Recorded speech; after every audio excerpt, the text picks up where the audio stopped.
Shalom saudaraku, jumpa lagi dalam Suara Gembala.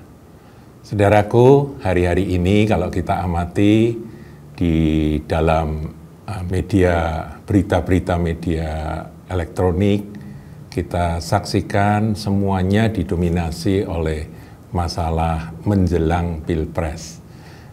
Kandidat-kandidat yang ada, kemudian ada pro dan kontra, ada pendapat begini, pendapat begitu, dan semuanya menjadi daya tarik saudaraku untuk orang-orang menganalisa. Ada yang marah kepada pasangan tertentu, ada juga yang mendukung sini, kemudian ada yang membela sana dan sebagainya, berseliweran akan berita-berita yang kadang-kadang sampai melampaui batas-batas kesopanan saudaraku ya. Dan cukup aneh bahwa yang dahulu dipuja-puja ternyata dalam waktu yang singkat tiba-tiba jadi bahan caci maki yang sampai sebegitunya. Nah, itulah yang kita saksikan. Nah, bagaimanakah sikap kita sebagai anak-anak Tuhan, orang-orang Kristen? Saudaraku, kata eklesia atau gereja itu artinya yang dipanggil keluar. Kita ini dipanggil keluar dari mana? Dari hidup lama, dari dosa, ya, dipanggil keluar dari tujuan atau fokus hidup kita yang lama, beralih kepada yang baru, yaitu kepada Yesus Kristus Tuhan, kepada dirinya sendiri. Makanya kita ini gereja itu selain yang dipanggil keluar, kita ini juga disebut tubuh Kristus.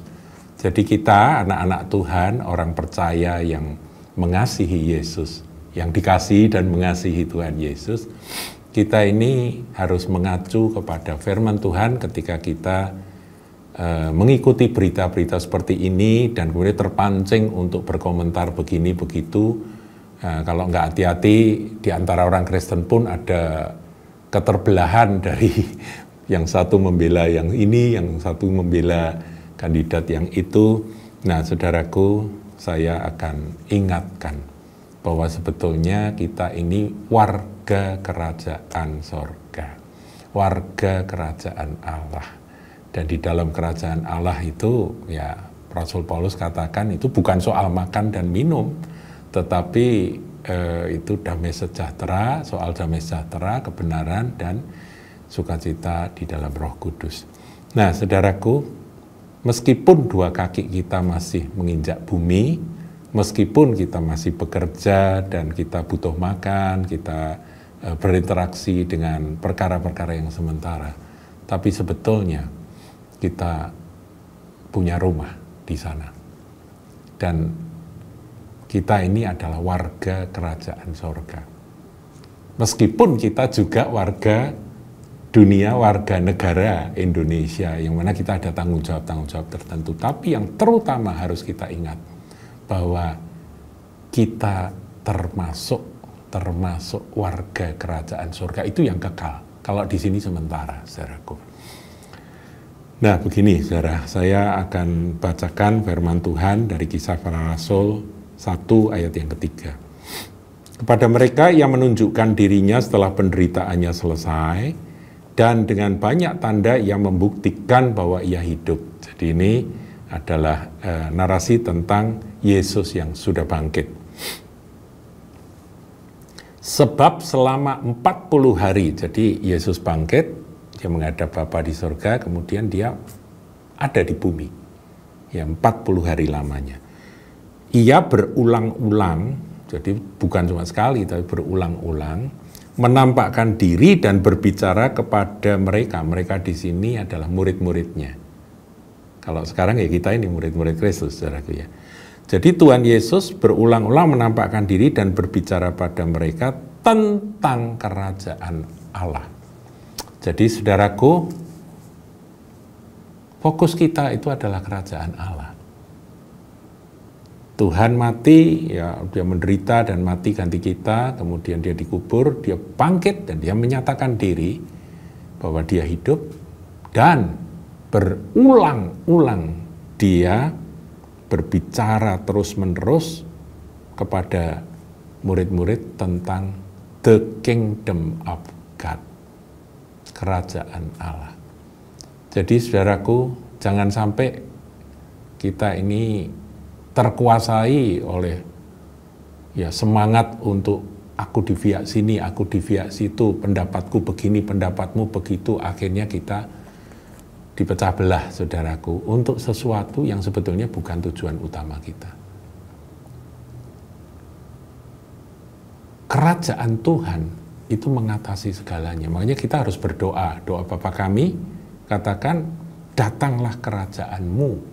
Bukan kerajaan dari presiden pilihanku ini, atau presiden pilihanmu itu, bukan. Presiden yang aku anggap terbaik, calon presiden yang aku anggap terbaik, dan calon presiden yang kamu anggap terbaik, bukan itu, saudaraku. Tetapi datanglah kerajaan Tuhan, kerajaan Allah di bumi Indonesia ini. Itu yang harus kita doakan. Yang mana di antara yang calon-calon yang ada ini, ya manusia selalu ada kekurangan di sini, ada kelebihan di situ, ada pendapat begini, ada pendapat begitu. Kita juga memakai logika pengetahuan yang normal saja. Tapi marilah kita berdoa, datanglah kerajaanmu, jadilah kehendakmu. Ketika Tuhan Yesus diadili, saudaraku ya, di dalam Injil Yohanes 18, ayat 18:35. Kata Pilatus, apakah aku seorang Yahudi? Pilatus ngomong itu, bangsamu sendiri dan imam-imam kepala yang telah menyerahkan engkau kepadaku. Apakah yang telah engkau perbuat? Ya, Yesus kan diperhadapkan pada Pilatus untuk dihukum mati kan. Padahal Yesus tidak berbuat salah apapun. Ayat 36, jawab Yesus, perhatikan. Kerajaanku bukan dari dunia ini. Jika kerajaanku dari dunia ini, pasti hamba-hambaku telah melawan, supaya aku jangan diserahkan pada orang-orang Yahudi. Akan tetapi kerajaanku bukan dari sini. Tuhan mau katakan, kerajaanku bukan dari dunia ini.